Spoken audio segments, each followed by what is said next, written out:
there's 4 things that I call the myths of manhood. 4 myths of manhood, things that we learn on the streets, no matter if you're black, white, red, brown, yellow, no matter where you come from. These are things that we kind of learn in the neighborhood of what it takes in order to be a man. Let me deal with number 1. Number 1 is, if you're going to be a man on the streets, okay, you got to have some money. Got to have some money. You ain't got no money, stay at home, play your PlayStation, your Xbox, whatever you got, pick your toes, you know, be a little punk you are, okay?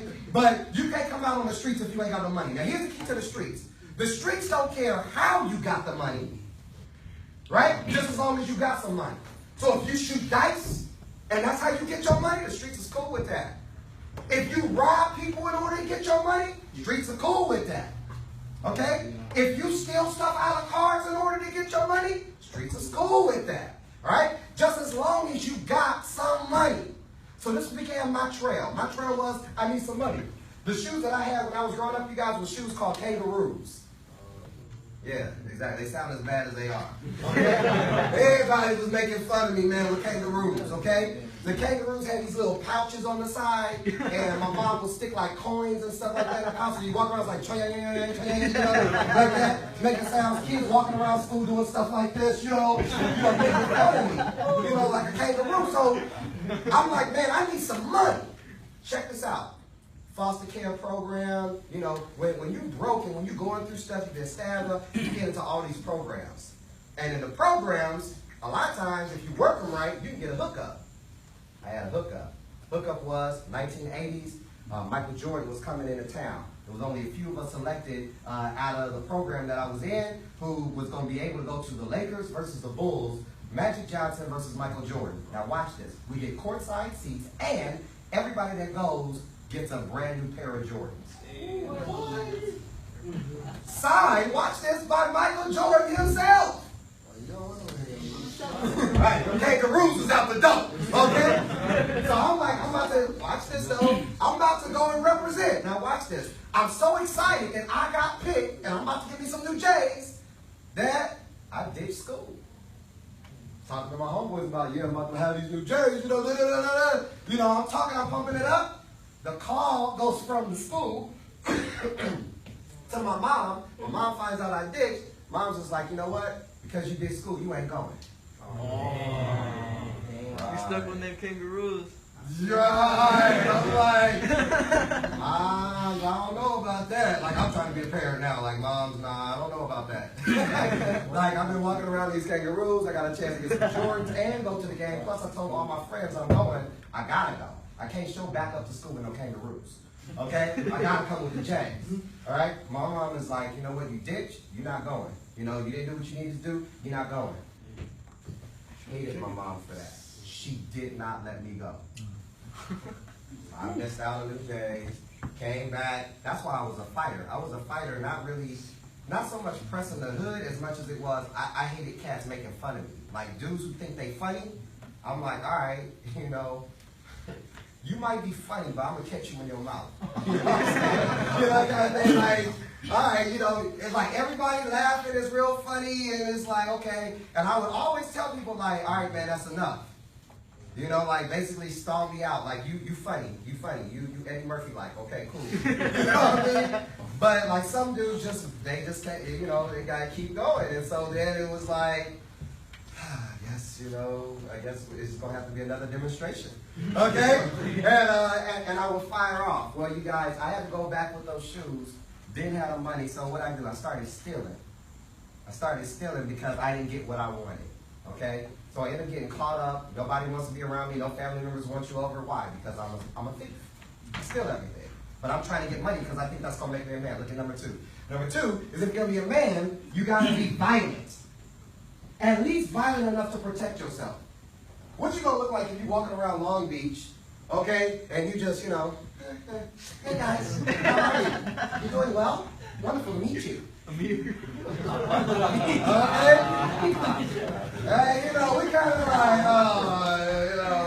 like, you ain't gonna make it too much, right? Okay? You're gonna be getting punked for everything. So what do we learn? We learn very early. We learn how to be hard. We learn how to be tough. So when we walk around a certain way. We're not walking around, you know, we walk slow. Somebody say, come here, you know, we take our time. You know, teachers say, you know, I want you to do something. It's like, what? Why are you talking to me? We rough with what we do because we've learned how to make everybody fear us. Right? And if I can at least give off that demeanor, maybe I don't even have to fight you. Right? So I got this laid back appeal. When we sit in class, this is how you guys are. You know, you stop in my classrooms all the time. Y'all laid back all the time. It's like, you know, I'm chilling. You know what I'm saying? You know? Or you be in it's like this. I'm going to tell you this, though. Right now, you got somebody who sits over millions of dollars, me, sitting in here in this room. Some of y'all about to graduate. Some of y'all juniors, y'all seniors. When I'm showing up to a place like this, believe me this, I'm not just showing up here because I ain't got nothing better to do. I'm showing up here because I'm also looking, that's my CFO over there, my chief financial officer. We showing up here, we looking to see, we might have some new employees up in here. We might have folk that we can hire. We might have folk who can make more money than what we make. Beat us in what we doing. Because some people talking about buying islands, okay? Some people talking about buying houses. We talking about buying islands. That's the stuff we look at. We look at stuff like, how can we own the whole island? That's kind of research and stuff that we into. That's the mind level of what we're on. We're looking to see who hungry like that. How do they sit? Are they business-like? How do they carry themselves? Where's their attention? Or are they slouched? Are they sleepy? Are they down? Do they look like they high? Do they look like they out of it? Or did they show up for business? When you show up to a place like this, you don't know who you're about to run into. You got mayors here. You got chief of police here. You got your next opportunity that might be here. You're talking about $3,000, $5,000 a month that could be in your pocket about 12 months from now. 60 grand a year. Your average dope dealer ain't making that. Dope dealers make less than minimum wage. Because you got to estimate the time you spend in locked up. The times when you get robbed. There's dudes that's just stick-up kids. Forget selling dope. I don't want to stand on the corner and sell dope. I'll rob you when you sell it. I'll make you pay taxes to me. That's where the money at. Let me get off of my street stuff, y'all. All right, so it is here that we think that, you know, if I'm violent, man, so we got this thug mentality. All of us, it's like, especially here in Cali, man. Southern Cali, come on, man. It's like we got that thug in us. People know, they like, where are you from? You know what I mean? Like, we speak slower. New York dudes speak real fast. What up, money? What's going on, son? You know, LA dudes, we like, you know, what's up? Right? What's crack? What's up, man? Cool? Yeah, all right. We suspect everybody. We look at cats like, yeah, I can break that fool. We be sizing people up. Okay, that's how we are. Because we've been taught to be violent. Now, let me show you where this hurts us.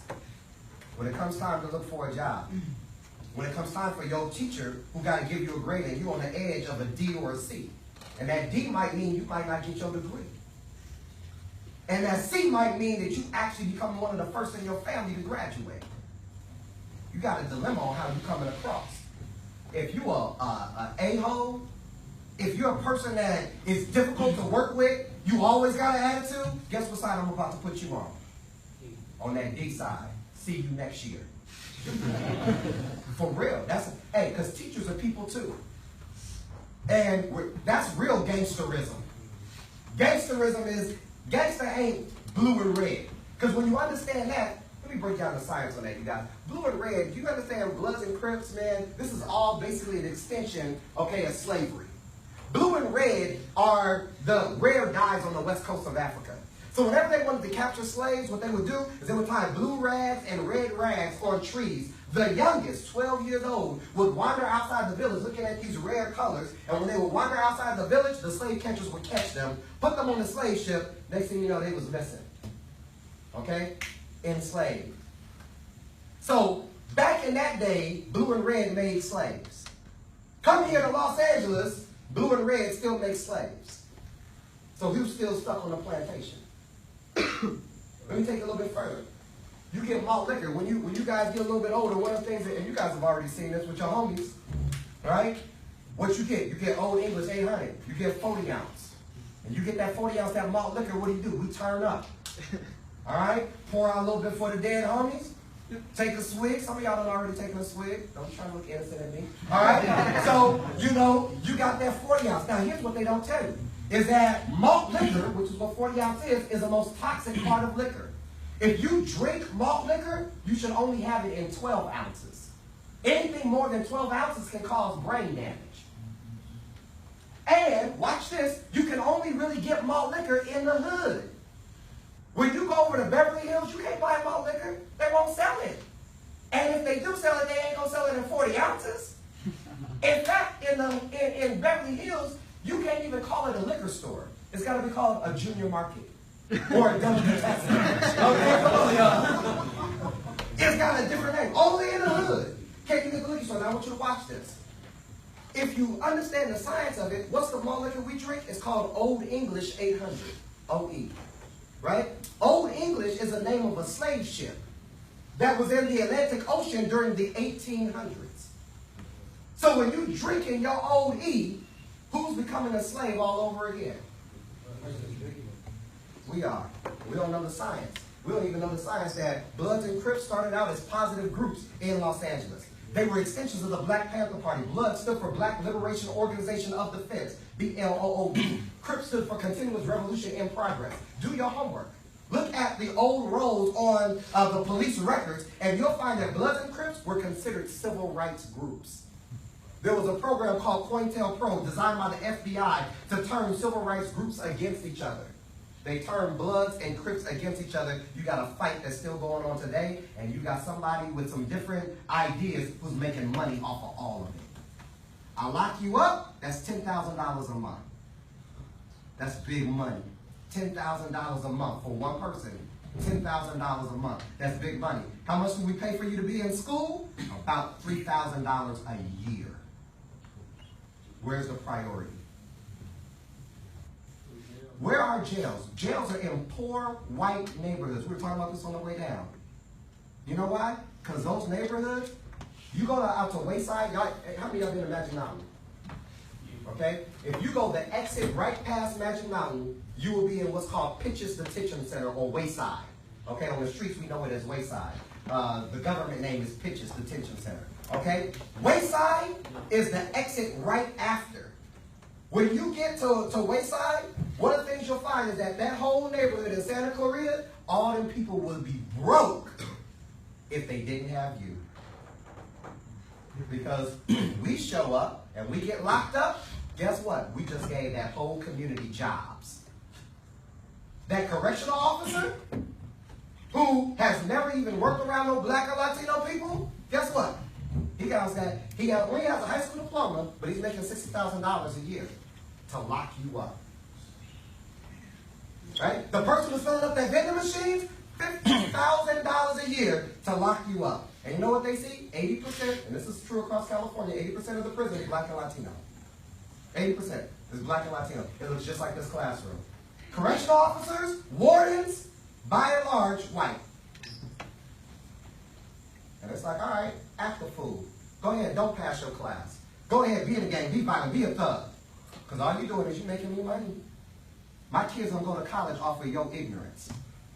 You think it's funny. You down in the DM and you got all this other kind of stuff that's going on. All right, jump man, ignorance. You know what I realized? I realized that it's cats like, I get to work with a lot of rappers. So most cats that you guys, maybe some of the guys you guys like, I get to work with them. You know what I get to see? Is that on some days, I make more money than what they make. And their career can't go as long as my career can go. You know why? Because I'm fighting with this. And I got a different appeal, and they're working with something different. So we can't operate in this. Let me fly through this, you guys. Number 3 is that we're taught on the streets that you gotta have money, you gotta be violent, you gotta be sexually active. You'll never find somebody saying, my name is Big Baby Hank, I got all the money, I'm real violent, I'll punch you in your face, but you know me, I'm a virgin. Right? Come on, man. Everybody saying that. That's why dudes be lying about the sex they be having. Oh, man, I hit that last night. Okay, 10 minutes. All right, and you know all you was hitting was your 5 fingers, right? You weren't working with nothing, but you know, the reality is, man, we be out there lying. Oh man, I tossed up, man, I smashed that, man, I killed that last night. You was by yourself, homie. Okay, but we don't lie about it because we believe our manhood is deep in our pants and not in our head and our heart. I want y'all to hear me on this. Hear me on this. Hear me on this. Real men don't just make babies. Real men know how to raise families. Let me ask this. How many of us in here grew up without our fathers? All right? Let my hands grew up. All right, hands down. If you want to look at the #1 abuse in America, is sorry men who aren't there for their families. You can add up all the child abuse, sex abuse, all that other kind of stuff. The #1 abuse is dudes who can't be there for their kids. And I want you to watch this. Because some of y'all right in this range. Right now, your hormones is all over the place. In fact, biology tells us that you're going to have about 10 to 12 unsolicited erections every single day. That's right. It means you woke up in the morning and wham, you was up. Okay? Before you opened up your eyes, you was already like, yo, what's happening? Okay? It was there. Sometimes we in class, and teachers like, Charles, come up to the board. And we sit in the chair like, not right now. Come on, y'all. Okay? And the teacher's like, you being defiant. You're not doing what I'm saying. You're like, no, I can't come up there right now. You know what I mean? Now, we'll throw a fit because we're trying to get young men to calm down, okay, before I can get up. That's just our natural biology. Now, I want you to follow this. As young men, when we think with the little head instead of the big head, we end up making a lot of mistakes. Let me tell you what happens. What the statistics say is that, say, in this room right here, about 8 of you in the next year, 8 of you in the next year are going to have a baby already on the way. Just look around the room. Look around the room. There. Okay? Some of y'all point out like I know it's going to be him right here. All right? You're like, oh man, not me. All right? Now, let me tell you what happened. Because in your mind, you saying to yourself that, you know what? Ain't going to be me. And you know what? That's a lot of dudes that have that story. Now watch this. It's going to be some young lady, you don't even really know her. You was just trying to smash. Because you wasn't thinking with the right head. And you know what? It's going to lead you into a place where it's like, oh dang, she's about to have my baby? Oh, wait a minute. Let me tell you what's about to happen to you. Got that baby on the way, cut your money in half. Automatically. All right? Cut your money in half. Okay? Because automatically, right now, you got child support coming. You in the state of California, baby. State of California uses a program called Master. Pay up. We don't care about your circumstance.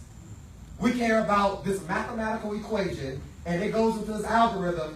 You about to pay. Next up, you might not have the custody you want. Next up, it might be difficult for you to land certain kind of jobs or to get in certain kind of colleges because you need money to take care of your baby. Okay, so now you out here hustling.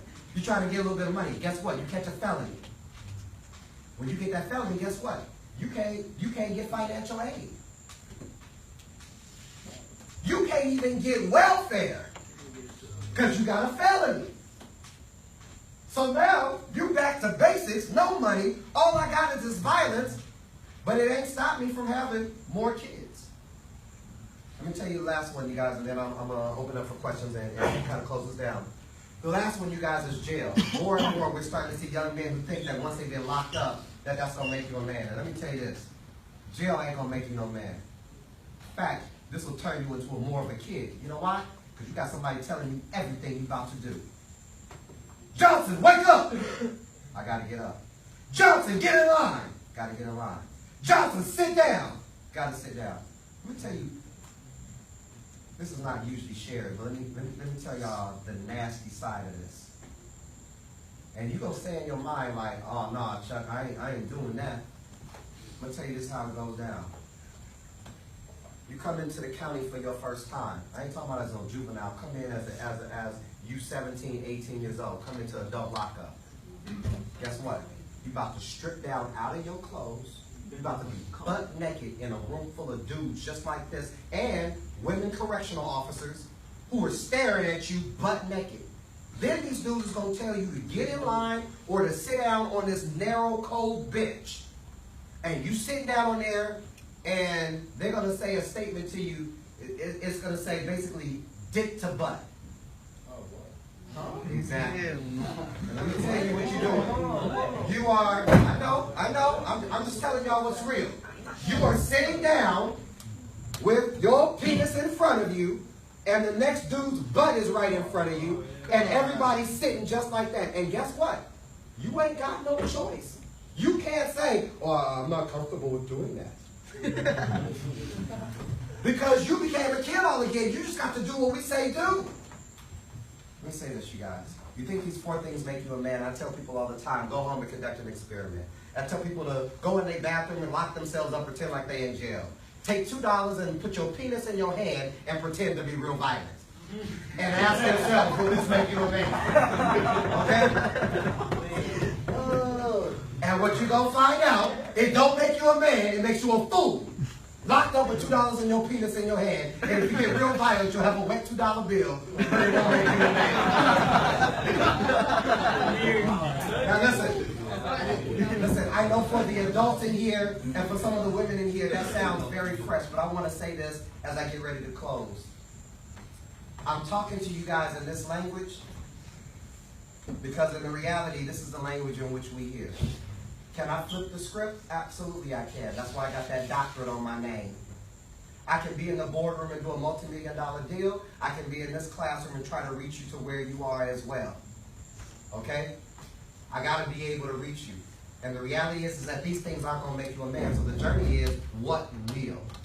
This is what I'm going to ask. Is if there's ever an opportunity, and I don't care if I got to go to the individual schools, I would love to come to you guys as individual schools, whoever can make this happen, and just come speak to you guys about, if this is not what being a man is about, let me come and speak to you within what is a man.